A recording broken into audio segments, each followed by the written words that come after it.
tuning in to the Organically Blunt Show, a show dedicated to cannabis and the lifestyle that surrounds it, including cultivation, business, music, food, and everything in between. If you like this podcast, be sure to subscribe and follow us. The content on this show is strictly for educational purposes only. Some things on this show may be considered harmful to some. Organically Blunt does not endorse any harmful activity. If you're not 18 or older, please exit now.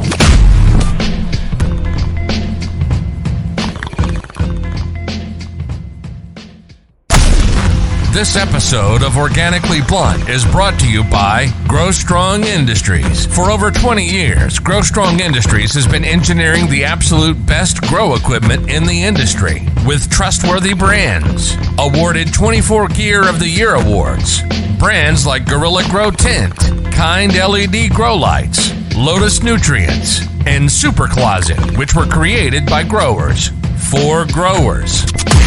We believe growing food and plant medicine is a human right. Our goal is to help people achieve health and independence through our products, education, and support. Start growing strong today.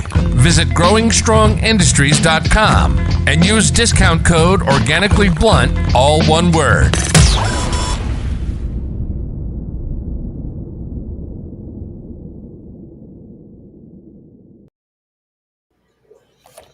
All right. Sorry, we had technical difficulties there. I'm Jay Blaze with the Organically Blunt Show. I have a guest tonight by the name of Spartan Grown. Welcome to the show. Thanks, man. So I just took a hit there. Yeah, I'm Spartan Grown, man. I'm happy to be here. Happy for you to reach out to me, and I'm happy to be on your show, man. Definitely. I've heard. I think Red Setter was the first one to really tell me about you. He met you at one of the events and stuff. So. Yep, we actually got his somewhere here. We got his hat pin. Hat pin, nice. Can't get it to aim there, but some up there you go. Yep, we got it, and I guess it's a thing. You know, I'm very small town, so these pens even are new to me, and it's like, okay, well, I see these pens, I'm gonna start collecting them, you know, because yeah. And then I'm like, well, I want to make one of my own, you know. I think it'd be cool. So definitely. But this isn't about me. This is about you. So let's hear a little bit about you and how you got into cannabis, where it all began, how you got into just agriculture and being a green thumb all the way around. I mean, how did it start for you? Man, it really kind of started early on in my life. I was lucky enough to have parents that had big gardens, so I can remember, I mean, as far back, I don't have the greatest memory, but I mean, as far back as I remember as a child, always helping in the garden with things. Definitely. And we weren't like you said, I was kind of small town, man. I went to school at Stockbridge, Michigan. I grew up in a little town outside of Stockbridge called Gregory, which is small little towns here in Michigan. Never heard of it. I'll be honest with you. Exactly. Like nobody's heard of it. My hometown is Houghton. I've heard of Houghton. Holton. Oh, no, I have not heard of Houghton. No. Yeah. And it's different because everybody's like, oh, Houghton Lake. No. We're over on the west side, you know. We're not okay. That way. But yeah, it's cool. So where do you reside from? I mean, like what area? Now I'm out of Jackson, Michigan, kind of I would say lower central Michigan. And yeah, so I'm just south of Lansing. It's cool because I'm in between Lansing and Ann Arbor, pretty much halfway point. So it's a pretty good spot, pretty good location. Definitely. And but yeah, always growing up, I've always been in the garden with vegetables, things like that. And actually, my very first job, it was actually under the table because I was too young, but I was working as a farmhand. I would just go after school. I'd walk down to the farm and work down there for a couple hours, and then come home and have dinner, go to bed. But that was my life for my whole adolescent, all through high school. That was my life. And then after that, I did my own thing in my 20s for a little while. And then once I settled down and got my own place and everything, I, of course, started gardening again. But as far as cannabis comes into the scene, my uncle, he came down with stage 4 pancreatic. Well, he came down with pancreatic cancer. I didn't know about it until I got to stage 4. And that was a Facebook post. I seen a Facebook post one point, and it was like, I'm just letting you guys know I got this news from the doctors. I have stage 4 pancreatic cancer, and basically it's gotten to the point now where there's not much more they can do for me. They told me I have 4 weeks. If you want to see me, come see me, kind of a thing. And I just responded to that post right away because I'd already been curious about cannabis. I'd already actually been a caregiver for a little bit. It wasn't even a year, I don't think, before I took him on in cannabis, because I just started growing cannabis. My cousin was a cannabis grower, and I got curious about that because I like growing plants. And then he told me about it, and I just ended up getting really curious about it, reading books, going online, everything, watching the old YouTube videos of, I mean, I don't want to name all the awesome channels because I'm going to leave someone out inevitably, but just falling in love with the whole idea of it. And I started growing it before I'd even smoked it. So I went ahead and signed up under the Michigan Medical Marijuana Act, and became a caregiver for I think 3 or 4 patients at the very beginning. And then I was just, everything I was growing was going to them because I wasn't the greatest grower. So I was trying to keep up with the patients or what I had. But my uncle, when he made that post, I was like, don't worry about it. His name was Cork. I'm like, don't worry about it, Uncle Cork. I said, we got this. I got your cure. I'm growing it right now. And so long story short, I did more research, found out about Rick Simpson oil, or cannabis oil. And I started making it back then, and I've improved my craft since. But I started making RSO and then giving that to my uncle. And I mean, there's a lot of details here, but long story short, a year from that post that he made, he was diagnosed cancer-free. Wow. So that's the power of cannabis oil. And at that point, I mean, I broke down and cried when he called me and told me that. And so that was like the changing moment for me. That was forever going to be a thing that I do then. It was forever going to be a thing that I was going to grow cannabis and, be a, I don't know what word is, be someone who just touts the benefit of cannabis oil. And because I've, since then I've helped 4 or 5 other people with 5 other people. I've helped 5 other people directly with it to help beat cancer. And then I've helped countless other people through other people. So it's gotten out that here in Michigan, I can I help people with cancers specifically, but pretty much a lot of the diseases that the RSO does help with, I will provide that medicine for free if I'm able to keep up with you. But what I have is that their patients is for free, because I will not charge $1 for anything for somebody who's sick. So I've helped people as really young patients, children. I've helped them get supply for that, and the children, people like raise an eyebrow at you. But here in Michigan, to get a prescription for a child for the cannabis, you have to get 2 doctors' recommendations. It's not even 1, so it's super stringent. So anytime somebody reaches out to me and they've got a child with a medical card, I'm all in. It's like, you've already been through it twice, through 2 doctors. Yeah, I'm not even going to ask you any questions. Just let me know how I can get this to you and help you get better, help your child get better. That is heartbreaking to see a child that's sick. Oh, it is terrible. And I kind of can relate to you on a little bit of a level, because I went through cancer with my grandfather before he passed, and he did. I think it was 46 or 48 treatments of chemo, radiation. He had prostate cancer, and then it spread to colon.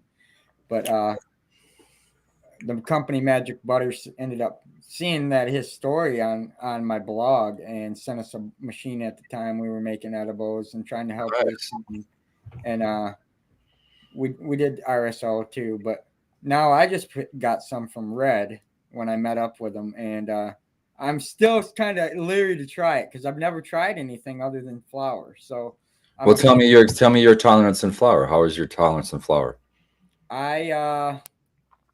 Very high.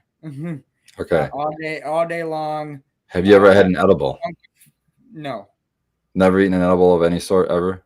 A couple small little gummies that the neighbor made, but nothing, store bought or professional. How was that experience that you had with your neighbor when you ate that gummy? What was that like? I didn't even. It didn't. You felt nothing. Nothing. Yeah. When he eats them, does he feel it? Oh yeah, oh yeah, definitely. I would say that I would start out with this, if you can picture the size of a grain of rice, you know what I mean? Right. Just a grain of Yep. rice, just squeeze out about that much and try that. That's going to be a decent dose. Um, Definitely. and you'll probably, I don't know if you'll feel it or not. I wouldn't feel it myself. I have a pretty high tolerance. I take a half a gram. So this is the dose structure to a brand new person to I tell them to go super small. You don't sound like a brand new person to this. Even though you have to remember there's two different tolerances. Your body has a different tolerance as edible form because it's a different chemical than Sure. smoked. So even if you have a high smoking tolerance, you could have a really low edible tolerance. So still, because it's unknown what your tolerance is, it sounds like you have a high tolerance, but it's still unknown. I Right. still would say start low, man, because Yeah, definitely. and so that grain of rice is going to be enough that I would not even feel it at all. And it's probably going to be the same case for you, but we're just testing, right? So take that Yeah, grain of rice, taste that definitely. grain of rice. And if you don't feel anything in an hour, 2 hours, then go ahead and double that dose and just continue doing that until you find your dose. Once you Okay. find the dose that hits you great, you'll know what it is from then on out. And then every time you get RSO, you just weigh it out a little bit Yep. or whatever it is. If it's big enough to where you have to weigh it, or if you can just eyeball it, good too. But I really encourage you weighing it if you can do that. But you really got to get kind of a sensitive scale, like a one that goes like 2 decimal points down. So instead of Okay. like, after the zero, so zero Yep. point and 0.00, if you can get it to Wow. that, so it goes to 2 decimals down, because then you can go 0.05 and then you can go Right. 0.07. More of a medical grade scale than a kitchen grade Yeah. scale. Well, I got that scale just at the smoke shop. So, I mean, I Oh, got wow. one that has that. So they had one, so I got it. But that's a really good way to do it, because then it'll be really more accurate. Because we try to eyeball. I'll speak for myself, at least. When I eyeball shit, man, I'm not the best. I try to do things by eye, but it's not the easiest. But yeah, good jeweler scale, seed person one. That's a great suggestion. Definitely. Definitely. Yeah. And I'm always learning, so, and that's a great thing about this industry that I've experienced myself is a lot of welcoming people are willing to help re-educate, and that's what I want to do. That's why I Yeah. created this channel, and I wanted people to hear who you were and hear your story. So a little bit more about you was cool, definitely. And so what was it like growing your first grow, and how was it? Did you start out with soil, hydroponics? That's a great question. Yeah, my first grow was wow. Yeah, so my first grow was in a fabric 5-gallon pot. It was 100% cocoa. I believe it was can of cocoa that I hydrated from a Okay. brick. So it came in a brick, and I had to get it wet Yep. and shit. And then what was I fucking using for nutrients? I was using Growmore, I think the company was called, out of California. They were a dry nute company for like big egg, not a big egg. Well, I guess big egg, but for the fruit trees. Okay. And they're called Growmore, and they came out with a line called Mendocino something. It was supposed to be tailored towards cannabis. So I was using this dry. I still have some of that because Wow. as soon as I got it, it was like a 25-pound bag or some crap. Oh yeah, And I definitely. poured it into like plastic containers so it would stay good. And I still have some of that. But so yeah, so I was using some dry nutrients. They grow more line pretty much. And it was I will say, thank goodness for the information that was out there that I sifted through, because wow, it answered a lot of my questions. I still struggled, but listening to the real old heads talk about the times where they had no information and they just were winging it, and they were just going by like just believing the wildest things that people had told them, just no science behind it, just winging it. But because it worked one time, they're stuck doing with no, and then you have to be quiet. You can't even ask questions. So Right. for all those Yeah. reasons, I feel really blessed that I got to harvest. I think I got, I don't know if it was even an ounce, but I got something, you know what I mean? And then Right. I was like, I was hooked. I just grew something, I just grew that. So, and then I was kind of I don't want to say a perfectionist, but I like to, I compete with myself a lot. So like I wrote that number down. I'm like, okay, next time I'm gonna do better than that. You know what I mean? Yeah. And so then, you know, that started the whole thing. And then I can't, it's like playing a video game or something. I just had to keep trying to get better. Keep leveling up, you know? Yeah, absolutely. Absolutely. Yep. And I do the same thing, you know. I developed a grow bucket system. It's like a space bucket. And I plumbed it all in with AC Infinity and had guys print 3D parts for like the ducting. So it mounted to the bucket so that it was air sealed and tight. Nice. And the record was 2.78 ounces. I've only been able to accomplish 2.5 off of one plant in a 3-gallon insert. I mean, it's inside a 5-gallon bucket. How much light is on that? Huh? How much light is on that? I'm running, and you ain't gonna believe it. I am running a off-brand, probably Chinese-made UFO light. I don't know if you're familiar with what a UFO light is. I know that. Yep. 150 watt UFO. It probably don't pull that at the wall. I'd have to put my meter on it, but it does phenomenal. I mean, that's good. That's what I was saying. When you said 2.5 ounces, I want to know how much light, because if you had 700 watts, that would be not the greatest. But you're doing it with 150 watts, now that's a whole different story. Yep. Yeah, that's good, man. We got some Tropicana Poison that's just looking so frosty and insane right now. It's crazy, definitely. Nice. Yeah. So that's a Durban Poison. Is that a Durban Poison crossed to a Trop Cookie or something? I would have to look it up. It's from Sweet Seeds. Oh, Sweet Seeds. Okay. I'm a big fan of Durban, so I always pick my ears up when I hear something that I think sounds like a Durban Poison. This one's an auto, and okay. Yeah, I've seen some Durban auto. I've seen some Durban Poison autos, so it wouldn't surprise me if that's what that is. Definitely. Yeah, and you know, we're working with Seedsman now, so they cool. They sent me over a bunch of packs, and I'm like, I told the guy, come to find out, you know, the guy that runs the marketing for Seedsman is actually based in France, and he's not even supposed to be talking about cannabis, because he's like, they are screening my Instagram, and I'm like, well, shit, dude. I'm like, I'm just trying to find out what you recommend for some good sativas, because I like sativas myself. Yeah. Like, I can't really talk about that. And I'm like, well, Seedsman. It don't make no sense, but he's cool. He's really cool. Yeah, definitely. So, man, I love. Yeah, got some must have some strict regulations. You know, I haven't checked into it, but yeah, it might even just be like, even if it's semi-legal, there's the whole stigma still, right? So if somebody's in another, like their main job is something in like banking or something, we'll say, knowing that you're involved in that could maybe cost them his job. So that's probably you're right. Yeah, I never looked at it like that, to be honest. Yeah. But yeah, after cocoa, I kind of I did grow in like DWC buckets, but I found out that I couldn't do that in the summertime because I don't have a water chiller and the water got too hot. Yeah. Then I've slowly evolved into my style now is I'm growing in organics, and I'm to the point now where I'm in these, they're called SIP containers, and that stands for sub irrigated planter, and they all are. You can get them at like the hardware store. You can go to Lowe's. You can go to Meijer. You can get them, and really? yeah. I just grow in those. They're these plastic planters on wheels that I can roll around, and there's a reservoir of water underneath the soil block so that you can just fill up. I can go I can go 3 days. So I water my plants, and then 3 days later. I have to get with you on them because I've been experimenting with everything.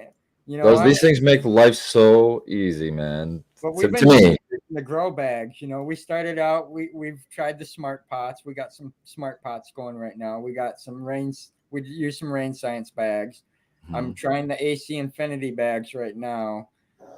But I'm a guy that always grew in plastic pots, so it's like I've grown in plastic and fabric, and honestly, I like plastic better. I really do. I think so too. Fabric has its uses. I do use it for outdoor. I like to sink them about halfway in the ground, and that allows my roots to grow through the fabric into the native soil and right in. So I like the fabric for that, but that's about the only time I like fabric. Definitely. So I've even grown commercially. You know, I did get a job at Mint Canico and worked there for a while, a couple of years. So it was cool to learn the commercial side of things, and that really gets you thinking on, especially pots, like we're just talking. If you're growing in fabric pots in commercial, you're doing twice as much work for no reason. I bet. Just imagine you can't carry more than one of them. The fabric, one plant and with a fabric pot, but if they're in plastic, you can put one in each hand. You can carry twice as many plants. And that adds up really fast when you're doing hundreds of plants. I'm still learning the indoor because where I started, I'm very vague on everything. So I'm still learning everything a lot. Hey man, I'm still learning. Don't feel bad, man. Right. And I mean, I started with basic organics outside by an 80-year-old gardener, which was my grandpa. And then I went from that to indoor, where I watched a lot of your guys' videos and listened to stuff on you guys' Michigan Grow Bro show. You know, I love your guys' show. Thank you, man. Free shout out. You know, I don't care. And you know, and I love to re-educate and educate. So and I'm a Me sponge. too, man. That's my heart right there, dude. It's like I think the biggest problem in our whole industry and everything about cannabis is the people that don't have the knowledge about it. So that's one thing that I can do. I have a lot of knowledge on it because I got so in love with it and I just dug deep into it. So I just try to go on all these shows when they ask me, and I just want everyone to hear the stories and get their questions answered, because I'd rather just once everybody knows the truth, then it's no longer going to be an issue. Then all the laws should be changed, because people will laugh at lawmakers when they know the truth of what they're trying to pull over our eyes with the old myths and legends of what they said cannabis was like. When really it's just medicine. Definitely. You know, and we've met it just this year alone. You know, I've expanded because I have social anxiety, and this is how I'm expanding and getting comfortable around people again. And dude, that's great, because that's hard. I know what you're talking about. I've struggled with that in the past myself, and it's the only way to get over it is to just get your fucking ass out in front of a bunch of goddamn people. You know. Definitely, yeah. And I've been doing that, you know. I mean, we went to Michigan Gems and Genetics this past week, and I get there, you know. I haven't been to one of those events. I need to get to a Gems and Genetics. How do you feel about those events? Tell me about it.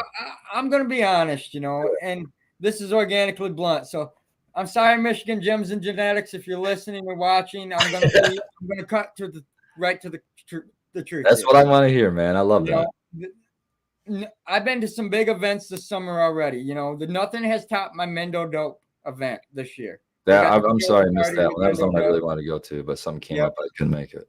At Big Cloud, and Big Cloud's been setting the bar, you know, and I hate to say it, and I hate to compare others to it, that smaller budgets and stuff like that, because I've done events, planning and marketing for over 25 years in Muskegon County here, where I'm located, for charitable events and organizations. You know, that's just what I've done. I have a degree in marketing, and that's just my thing. And nice. I can say that it was great. It probably could have used a little more promoting, but it was their second event, and they're still in the learning process. Yeah. Tons of vendors, tons of great hospitality. The atmosphere was great. The music was great. But I think the attendance was a little low. And that's just being honest with me. I think, you know what? I think that's a lot. And I think you're right about they probably but they need to get together with these other big events and say, look, let's alternate weekends or something. Let's not plan all these events at the same time. I think this last weekend there was 4 events or some shit. Yeah. 4 fairly big events. They had Clio, Big Cloud had a thing, didn't they? I don't know if they did or not. Oh no, it was Gems and Genetics. Gems and Genetics, Hareem. Yeah, Heem or Cream or so I can't even. I don't. It's HR Hareem because it's hash rules everything around me. Okay. Yeah, I mean I tried hash. I'll admit that I've tried that. My cousins they're hemp farmers. They got a hemp license and all that here. And they have you ever tried? And this is weird. It's called what is it? Cranberry hash. Cranberry, no. That's what it was. Yes. No, I'd love to try that though. That's interesting. Real dark, like a velvet. Yeah, you know what velvet cake looks like. Yep, red velvet cake. Yeah, it looked like that. And, wow. And I didn't know a lot about it, so I broke it up and just sprinkled it on my joints. But I got a hell of a headache. I ain't gonna lie to you. But I slept good. I mean, there you go. Yeah, I would just rolled it up into little balls and just smoke those straight in like a pipe. Like I got this cool little pipe. Yep. But yeah, that's how I do. I just take a screen and a pipe, and that's how I like to smoke that hash, just straight. Same thing, like I have a trim tray. So when I'm trimming over this tray, the screen. So underneath the screen, I just have I put a sheet of wax paper in there, or parchment paper, I'm sorry. So it catches all the keef basically. And then I can just fold that paper up and shake it into a container, and I'll just load bowls of that too. I love smoke, and that's a good idea. I call that hash too. And Yep. I just smoke straight hash, and that shit's awesome. We got something similar, because we worked with another company and did some testing called Harvest More. I don't know if you're familiar. They make a trim. Yeah, that's what I'm talking about. I mean, oh, there you go. Yeah, I got 3 of them sitting behind me. Yeah, I got 3 or 4 of myself, man. Oh yeah, so I put instead of using the brush, the little paintbrush and the card and all that bullshit, fuck that. Just put parchment paper in there. Yeah. Just cut a piece of parchment paper, stick it in there, and it works great, man. Awesome. Hey, so much easier. Stoner hacks. We can't. Hell yeah. Hell yeah. That's like my guy I know. He's like, man, I'm cleaning my bong with a guy I know that works with me. He says, I've been cleaning my bong with nail polish cleaner. I said, man, that can't be. I said, that can't be good on your lungs. I said, I wouldn't do that. And he said, well, I washed it out after. I said, still. I said, I'd use like maybe ice cubes and salt, or vinegar and baking soda, or go buy some 420 cleaner or something, like lemon juice and salt, something. I don't know. But like ISO. Just use ISO, man. It's cheap as hell. Yeah. It doesn't have to be like high percentage. It can be 70% ISO. Just buy it cheap as shit. I actually, I had a bottle of 151. I'm like, I'm not going to drink this, so I'm using it to clean my bongs. Yep. And I unfortunately, like I told Red when I met him, I'm a flower guy. I've been always a flower guy. My grandpa was a flower guy and a hash guy.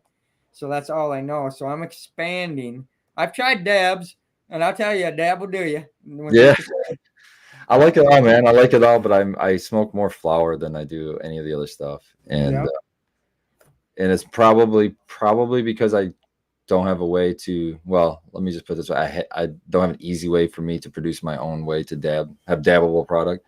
I'm picky on the stuff that I dab. I don't like real, like, even rosin now seems like it's kind of thick. It leaves a lot left in my banger. So I've been just getting stuff BHO, from people I trust, like for Groli or Yeti. Well, Yeti's got rosin, but his rosin is usually pretty good. Dankman Dan's rosin is really good. And then Winewoods is about the only commercial one I'm really going on air to ever really promote, unless I find somebody else that I trust. Hey, there's nothing wrong with that. Yeah, Winewood, man. Shout out to Winewood out there. I'm going to shout them out because Eric, the owner out there, walked me through. My first time I walked in there, he walked me through his grow. It's all, it's all in the same building. So he walked me through the grow. I got to see the whole grow. And then he's like completely spoiled me, walked through it, just told me everything about the place. You know what I mean? And it was impressive stuff. He impressed me. So of course I feel comfortable going in there and getting stuff. Sure. That's like us. We've been watching our feed, we're growing, we'll admit it. And we're watching our Instagram feed. And one of the guys that I was smart, because I do logistics and delivery. Well, I slipped one of our business cards, and I did a delivery. I won't say the name, but because I got a show coming up with them, but with the first micro license in our city. Oh, nice. And it's self-funded.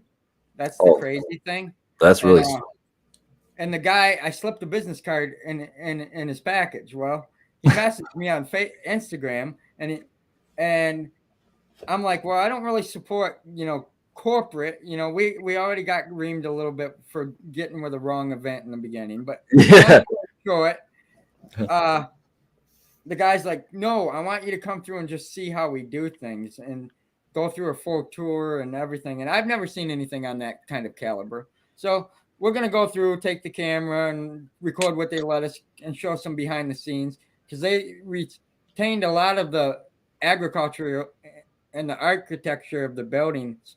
And these are old steel mill buildings in our town, because our town was known for steel milling. Nice. And they kept some of the stuff intact. So it's got history to it too. And that's super cool.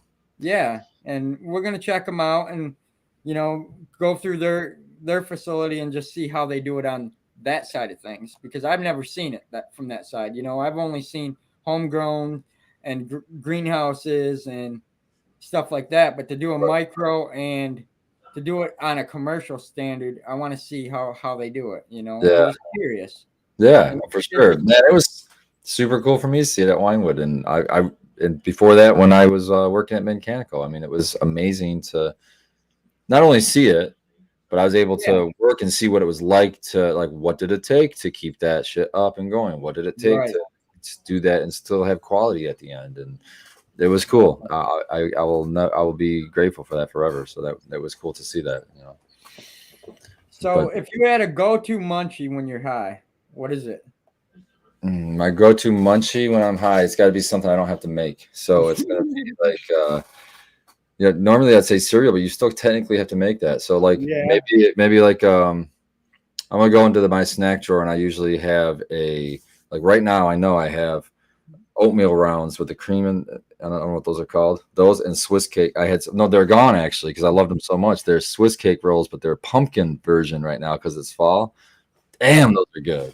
So I'd say I'm a weakness for little Debbie's. Like people come to my house and my brothers and my co-hosts and they know where my cupboard is and they're like, "We know you got boxes." So I'm like, it's dangerous around stoners, man. Yeah, and I'm like, man, where's the little Debbie's at? They know I like sour candy, so like I keep like the sour Skittles and the Lifesavers and all that, and they're like, "You always got everything," and I'm like, "Yeah, I'll admit it. I'm a junk food guy. I'll admit it." So.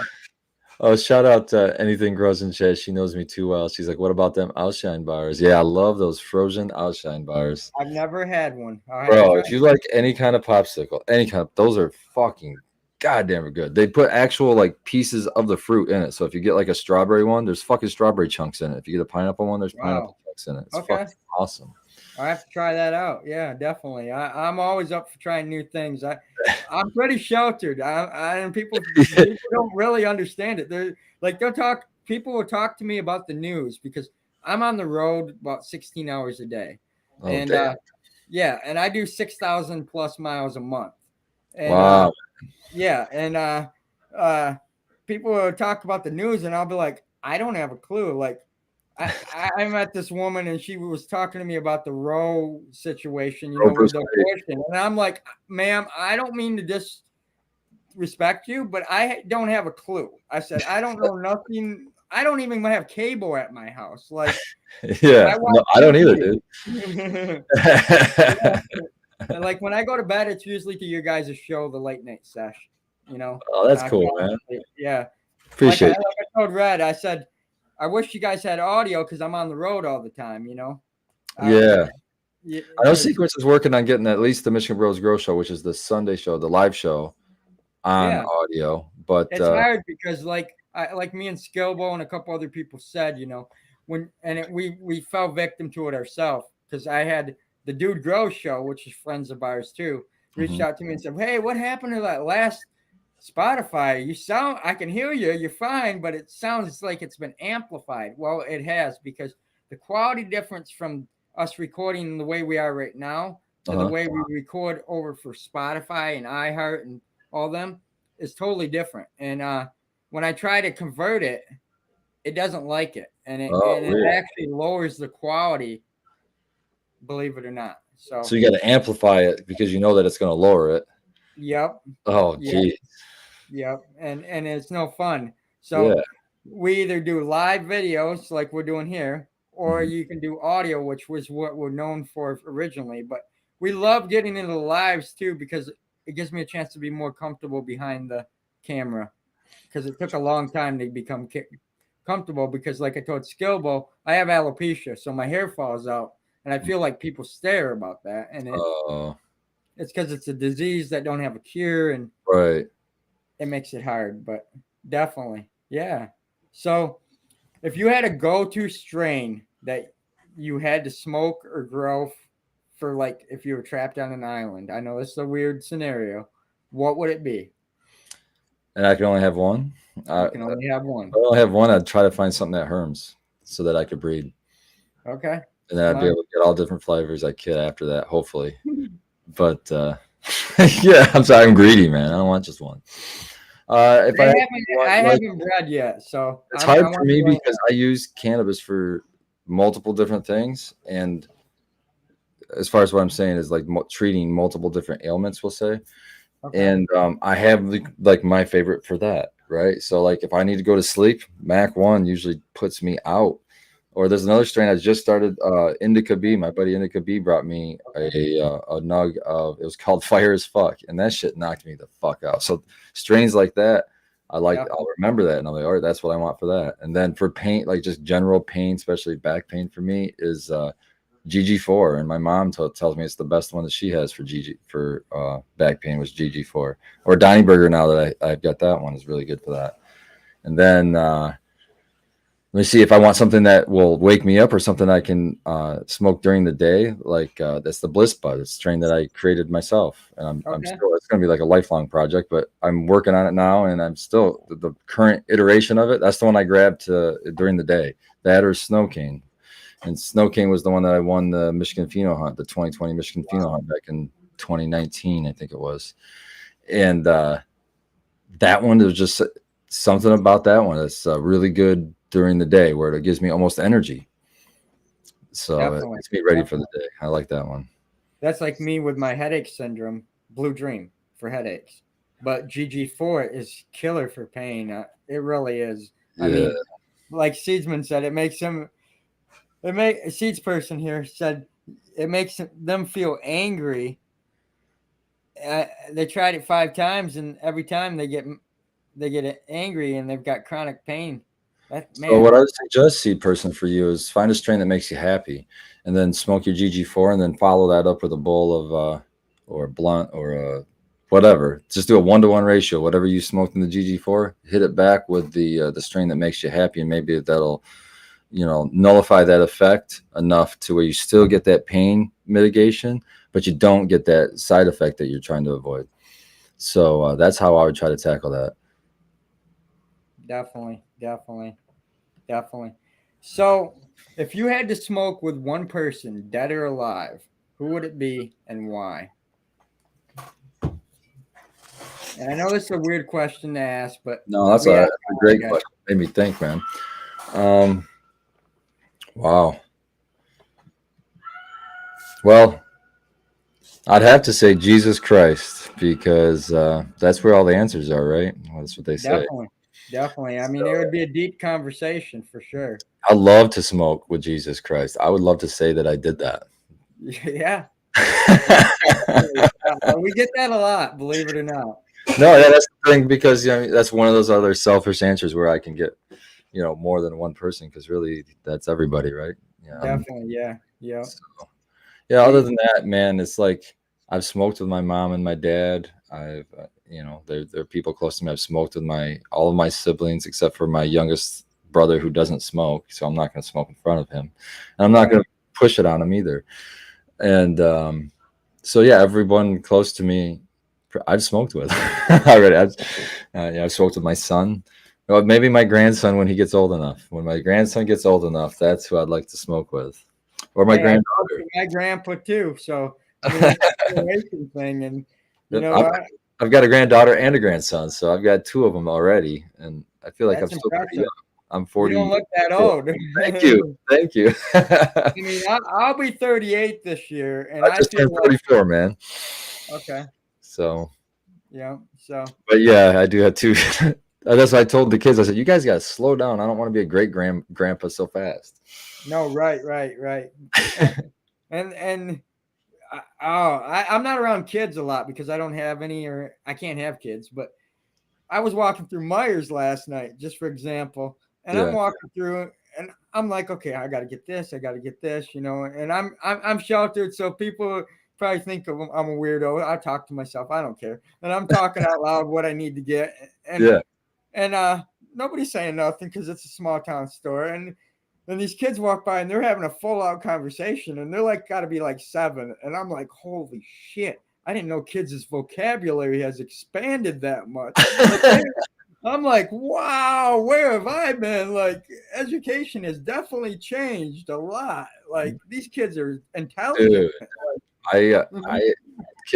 kids impress me day after day. I can't believe how smart. Well, you got to think, kids at their fingertips now. They have Yep. at their fingertips all of our knowledge, basically, when it comes to the internet. And who is Yep. more curious than a child? You know, they have a billion Definitely questions. right. So if you marry those two things together, that's you know, they're gonna have some. They're gonna come at you with some pretty awesome facts. You're like, whoa, where'd you learn that? Definitely. All right. I got one final question, then we'll let you talk about whatever you want. And Okay.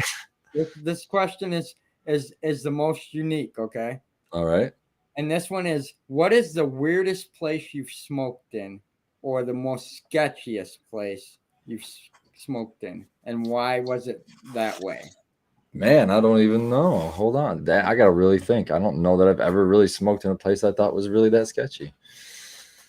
I just met a I'm always, guy. I'm He always- went to Mount Everest and climbed to the top and smoked, and I was like, "Holy shit! Okay, nothing tops that." yeah, that's tough. Wow.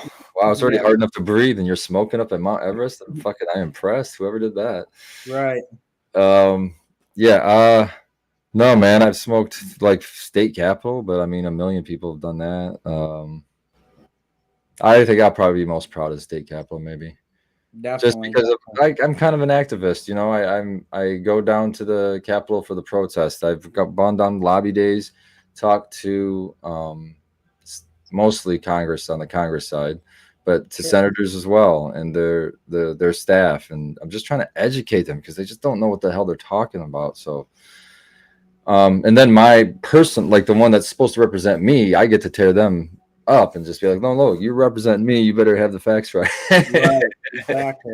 You better Exactly. start, you know, Yep. voting right when it comes to these bills. But anyhow, I've also it's more all that helps the cause. But I think the best is when I go to like I had the chance to go. Where was it?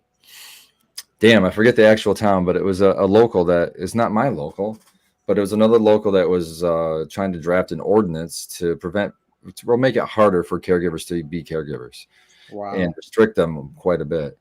So when they wanted public comment, I just stood up and just told them my story about, you know, how I helped my uncle overcome cancer with RSO, and with their ordinance, it would make it impossible for me to do so again.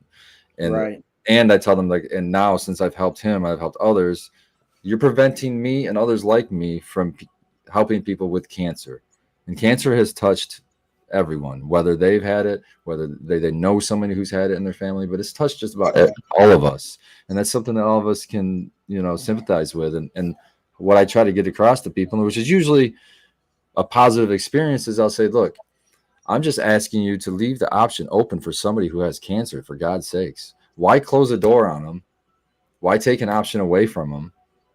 For what? Because it's always for greed. It's usually always is a commercial Yep. uh, commercial back lobby trying to push some stupid rules or whatever, and it's usually what it comes down to. And because the commercial always is going to look, not I'm not going to say all commercial players, but I'm saying the big guys that have lobby groups, those guys are always going to look at anybody growing weed as competition. It doesn't matter Yep. where it is. And I'm the Yep. opposite. I think everybody should grow weed, or at least have the right to.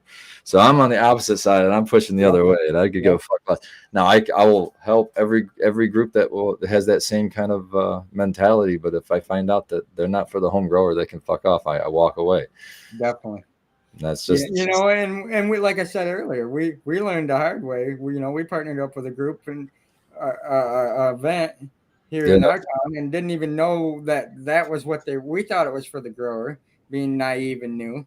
We pulled out last minute, and then we just promoted another event, you know, thinking, oh, you know, it's cool. It was the carnival, which everybody heard about, hmm and they under delivered. Vendors didn't get paid, and the it's gonna hard stay part is itself. finding these events where these reputable were for the grower, by the grower, for us, you know. So if you guys hear of any events, send them our way, because we wanna meet other growers. That's where we want to be, definitely, because Yeah, we, that's the thing. Is like it's hard to in this industry. It really is hard to tell who all the good and bad players are, and that changes. Who was a good player could be a bad player tomorrow. We don't know. But that's the great thing about this community is we're pretty decent at spreading the word. Well, I think we got on the good stuff, we don't spread it so much, but on the bad stuff, that spreads like wildfire, and everybody hears about it. So, and like what you're talking about with the events, it's going to be probably pretty fucking hard to avoid. Let's be honest, the events right now, I don't know how they're going to continue to go. I don't know. I think right. it's kind of short-lived, to be honest with you, because Yep. if you know the laws or if you read the laws are only really the only really legal events are the ones with a legal event planner license, and they got an actual they did all the paperwork, and it's going to only be the only vendors that will be allowed there is the freaking corporate vendors under what the law says. Yep. So I think that at these events you just have to allow all the events to happen, because I think it should be encouraged, free market, and don't visit the booths of the bad players. I mean, Yep. maybe not, but I mean, the only thing you want to do is if you're going to be promoting something, you have to be sure that every logo that you put up is I mean, I would vet them and see, hey, is this somebody we like or don't like? Because Yeah. 'cause the cannabis industry, there's some people in here that will really fucking come after you for some. Oh, we found out. I mean, it's Very bad and good at the same time, though. It's bad and good at the same time. Hopefully it keeps us a little honest. Yep, definitely. And it does. And some of the people that warned me, I feel bad that I blocked them in the past. And it's like, man, I can't even remember your name to go back and unblock you and say, well, you were right, but I didn't want to hear it. Yeah. But at the same time, it's like, the way they try to put you on blast. That's the thing. It's like I've blocked several people. I'll tell you right now. They're mostly like graphics, wanting you to do graphics and just spam stuff. But I don't feel sorry or bad about blocking people because I am going to be the controller of my fucking piece, right? I am the controller of that. And if you're gonna just come at me, why do I have to listen to that? What makes I'm not getting paid to sit here and put my page up and try to help people. You know what I mean? I'm just trying to help people. Don't come at me. Of course, you can say, hey, what I think you've made a mistake, or that's fine. Come at me like a human being, but don't just come at me all aggressive from the get. You got to, maybe I don't know. It's possible that you know something I don't know. Why would you be angry at me for not knowing what you know? So absolutely, people need to chill and realize that everybody's a human being. We all have our own issues that we're dealing with, and we all have bad days too. So if we're just a little kind with each other, I think we go a lot further. And this community feels that way to me. Maybe it's special because I've got my face on YouTube a lot and people treat me different. That might be the case, but I don't think that's the case.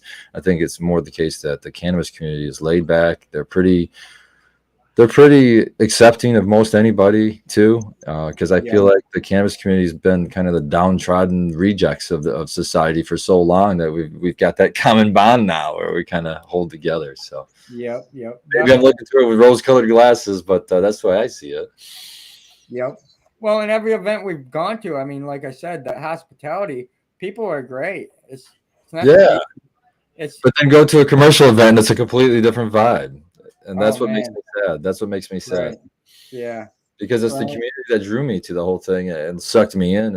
It's the community aspect. So I think there will always be underground parties. There'll always be pop-up events. It's just you have to be a person in the know, and you're going to have to probably not talk too much about it, I guess. I don't know. It depends on how crazy it is. I think we're moving in the right direction. We're moving in the direction of cannabis is a normal thing. It's not what it was in the past, so eventually maybe it'll be more accepted and it won't be an issue. I just heard that, and this is on the other side of the pond, but I listen to and read a lot of articles, and I heard Germany's going legal now. They're looking to go legalized. And if you just, I don't know. I feel like an old man talking like this, but if you just look at it from a whole big picture, nobody's going to be out for long. Everybody's missing. Everybody's missing out on all this money. They're seeing this money being made in the place where it's legalized, and they're changing their mind pretty fast. I mean, legalization didn't do shit for the longest time. And then in the last 10, 15 years, it has done a shit ton. I mean, it's breakneck pace for government to move that fast.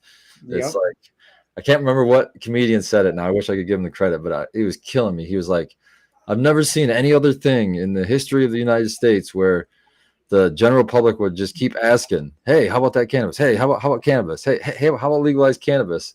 And then the government just turned around and be like, "All right, fine," and they just gave it to us. And I said, "That is kind of how it's going. That's kind of how it's going. It's funny." I mean, if they could treat it, in my opinion, like tomatoes, regulate it like tomatoes would be great. You know, Well, tomatoes don't have a big market, but there's a big market. And the reason I say that is a lot of people grow them in their backyard, but a lot of people still buy tomatoes. I mean, and you're right. There's room for both, is what you're saying. That's my argument with the whole. I'm usually arguing up in Lansing for caregivers versus corporate, but that's the same argument there. It's just like there's room for both. There's room for the tomatoes at the store and the tomatoes, the homegrown tomatoes that taste way the fuck better than the bullshit in the store. There's still room for that. Don't why. That's what I like to say. It's like what you're doing is like trying to outlaw tomato growing at home. Becca said that. Okay, thank you, Becca. But yeah, that's like outlawing home growing is like outlawing tomatoes. There's no what would you say, logical argument against cannabis, because I can legally grow all kinds of plants that will kill a motherfucker, will kill you dead.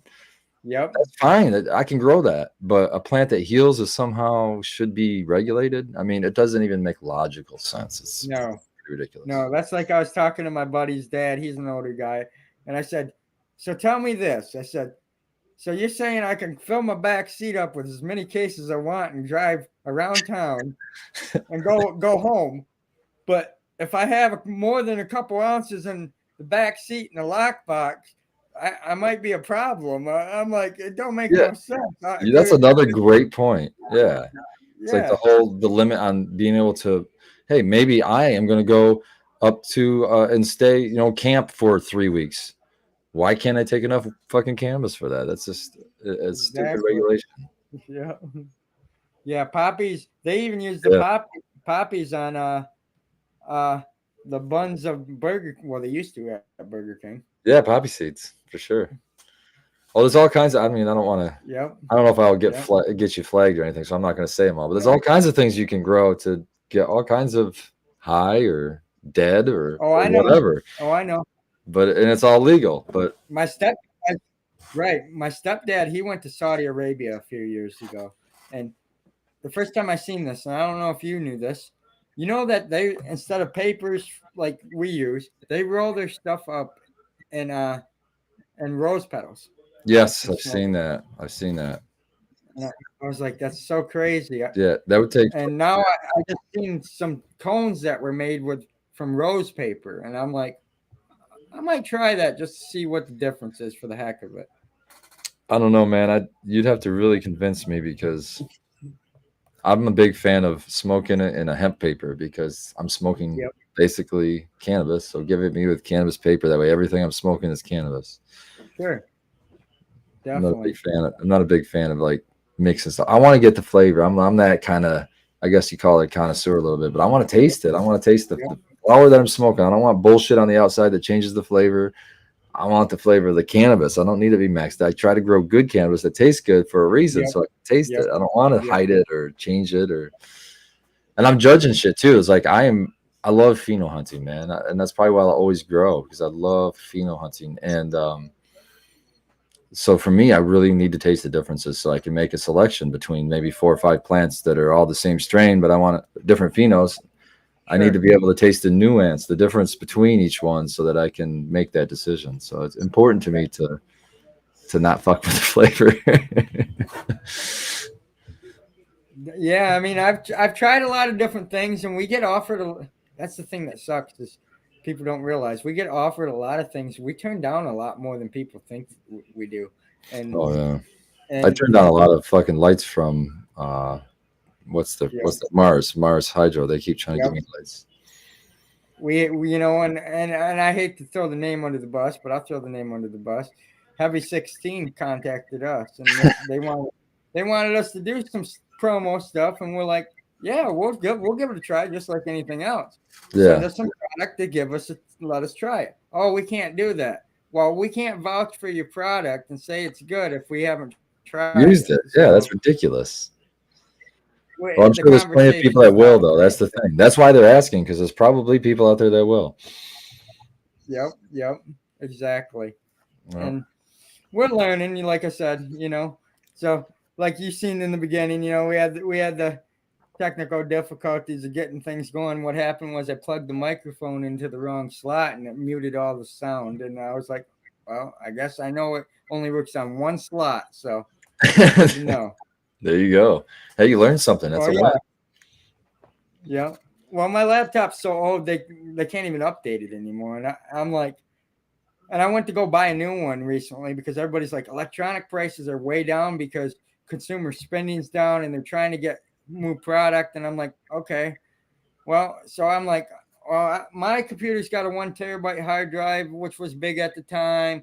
It's got 12 gigabytes of RAM. It's got, it's an AMD A10, which was great at the time. I don't know. It has all this fancy crap from Dell back in the day.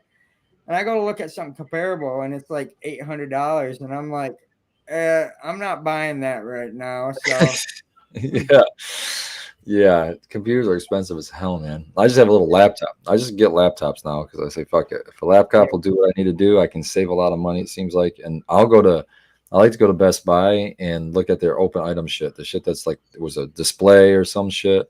okay, Like, I'll take that. I'll take 20. They usually take 20% off or something sometimes. So I try to yeah, score deals on computers, man, because I just need them to stream, and that yep, doesn't take a whole lot. So no, right, I don't go crazy with the computer. So that gets expensive really fast. definitely. Well, I don't want to take up too much of your time. We've been here about an hour tonight. Can you let the audience know where they can find you, where they can connect with you, and what other shows they might be able to listen and get a piece of your knowledge? Yeah, You know, sure. I'll go through the shows first because that's the toughest for me. So Sunday. So I'm gonna start on Sunday. So Sunday night at 7. These are all Eastern times, from 7 to 9 p.m. And these are all on YouTube. It's from 7 to 9 p.m. on the Cheap Home Grow channel. I do growing with my fellow growers, and that's a science-heavy approach to the growing of cannabis. I think that's the best description I have of it. And I've been doing that one the longest. I've been on that one probably for sure the longest, and I'm super glad that I'm still doing it. I've learned a lot every time on that show. definitely. And then after that, at 9 o'clock, I jump over to the Michigan Bros Grow Show live Sunday night, and that's from 9 p.m. to 11 p.m. And that's with my friends, man. It's a Michigan focused show, but we do get topics outside of Michigan, but it's Michigan focused usually. Most everybody on the show is from Michigan, and a lot of us, all of us, are friends in real life too. So that show's a real special show to me because of that. I mean, those are my real life friends. Those are my homies. Not that not on the other shows they aren't either, but I haven't had the chance to meet them all in person yet. These guys I have. And then on the late sesh comes up the next day, which is on Monday night, and that one's at 11 o'clock at night. So it's 11 p.m. and we run until 1 a.m. the next day. And that show is just what it sounds like. It's a late show. So we're just show up, we smoke, and we talk about any goddamn thing you can think of. And think about what pops into your head between 11 p.m. at night and 1 a.m. And that gives you an idea of some of the stuff that we talk about on the late session. Sometimes we talk about growing on there too. So that's when do you sleep though? Whenever I get a chance. Then let me see. So then what's my next show? Oh, Wednesday. Wednesday is the Let's Be Budged. And I do a show with Uncle Rick and 420 Green Goddess. And we usually have a guest every time. And that show is, we're focused right now a lot on the Last Prisoner Project. We're doing a chat-a-thon where we're going to do a 12-hour stream on September 18th, I believe, just off the top of my head, sometime in September coming up. Anyhow, we're asking people to donate either money, or they can also, we'll be talking about it on the show, but there's a way you can click on the Last Prisoner Project and write a letter to somebody incarcerated, because I mean, that just makes a huge difference for somebody who's incarcerated. Oh, definitely. Who's closed off from the world. They get a letter it's pretty nice. So Either one, or both, or whatever, or multiple letters, whatever you want to do. And that's what we're doing. We're trying to push people to write letters and to donate to Last Prisoner Project. They do a lot of good work to get people out of jail that are incarcerated for nonviolent cannabis crimes. It's a great organization. So Let's Be Buzz Wednesday nights, and we do that at 9 o'clock p.m. to 11 o'clock p.m. And then on Friday, I usually I don't get there every Friday, but most every Friday I get to the Caribou Heart TV YouTube channel, and they have the Friday Night Shit Show, and that starts at 9 p.m. usually and runs all night. And that's just what that sounds like. We talk about anything. It's cannabis related, but we're smoking, but we'll talk about anything on that show. I'm gonna have to come over and check that out because that's a good one. Those are new to me, and I'm running out of content to watch. So bro, you will not run out of content. You just gotta just check out. Oh, there's a million. And what I'm saying is, man, these are the shows I'm on, and there's a million other shows, man. And then on Saturday, my last one. So Saturday, the last day, I'm on the GML show, and that one's at 9 p.m. It starts at 9 p.m. and usually runs till 11. And that one's more centered on larger scale, so like a commercial scale or larger scale home grows.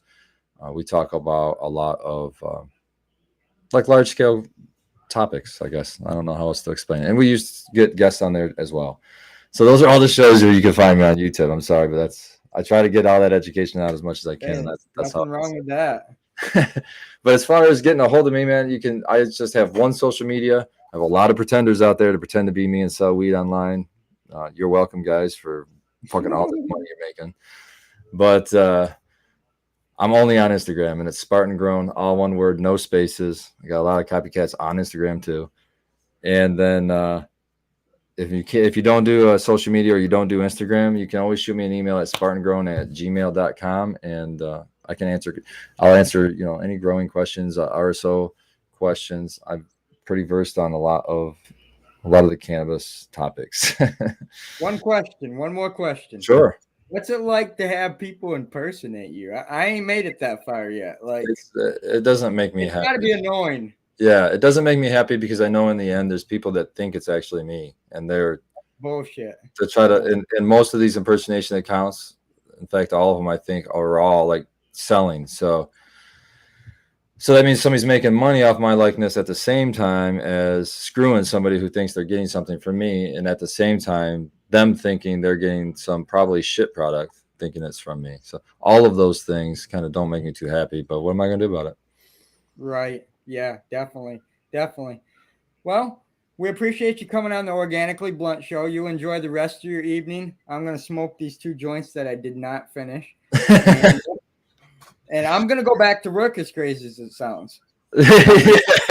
Well, hey, man, thanks for having me on. And if you ever want to, have me back on, I'll be happy to come on. I thought this was a great. If you guys ever want me to come on anything, don't hesitate to holler. Sweet, I'm not the smartest on everything, but I'll tell you what, like on the Cheap Home Grow channel, we have days that usually after about an hour, the show's 2 hours. So about halfway through, we'll throw a link up and in the chat, and you can join the panel if you want to and ask questions and all that. We do the same thing on the GML show. We do the same thing on the Shit Show. They do it right at the beginning. They just put the link right at the beginning. You can jump on anytime you want. It's a community show, and everybody's allowed to jump in and jump out at their own leisure. Those shows are really good community building shows too, as well. It's funny. You go from the Michigan Bros. You can go to any of these shows, and you'll see the same names in chat. It's fucking, and in fact, the same names in chat I see right now in your show. I see a lot of these same names in those same, Seed Person One, Anything Grows. It's Josh Culver, Becca, all these people, all of them. K Good, Red. Definitely. Shout out to all you guys for watching. Good people. And that's the thing, I'm building friendships here, and that's what I want to do in the end, like I tell everybody, that I meet, it's kind of like I'm building a deck of cards. Oh, you need soil? Go talk to this guy. Oh, you need this? Go talk to this guy. Oh, you need this? I know this guy, Yeah. And it's kind of like having a Rolodex back in the day.